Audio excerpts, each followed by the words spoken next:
I'd like to tell you the story of how I became a Republican. I was a Democrat from the West Side of Manhattan.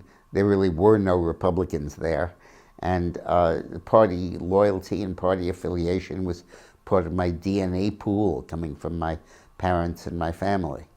But as the Vietnam War dragged on, I began to question the Democratic Party and turn against it. One of the formative moments was in my work for Bill Clinton, who was at that time governor of Arkansas. We would go into the kitchen in his governor's mansion, and as he raided the fridge, we would talk about political theory. And we were both reacting against the Jimmy Carter approach of just pass out money to everybody, and against the Reagan approach of restricting aid to homeless people and those who were truly needy. And we hit upon the idea of a social contract. He called it the New Covenant in his campaign, where people would get welfare and aid, but they would have to work for it. They could get student loans, but they had to work in underserved areas of the country as teachers after they graduated. There would be a transaction where the government would give opportunity and people would assume responsibility. From there, it was a short jump to the Republican Party, and I began to work for more and more Republicans for top office, becoming a full-time Republican in the 80s.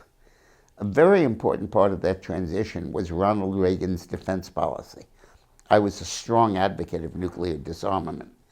But when I saw what Reagan did, refusing to negotiate, building Star Wars, increasing defense spending, I was vehemently opposed to it. But then at the end, I realized it worked. And the approaches I recommended wouldn't have worked. If we'd actually cut back and negotiated lower levels, Russia could have kept going for decades more. It was staking them to this competition that defeated Russia and caused communism to fall. And that led me to reevaluate a lot of my conclusions and come to the view that the circuitous way the Republican Party achieved these things was more useful and more efficient than the direct way that the Democratic Party tried to do it. I used to believe that when people got older, they got more conservative to protect their money. But I soon learned that that was part of it. But a big part of it was that they learned the other stuff doesn't work.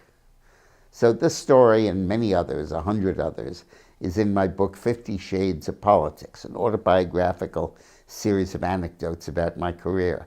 I hope you'll enjoy. You can get it on Amazon.com and DickMorris.com. It costs only $13.99.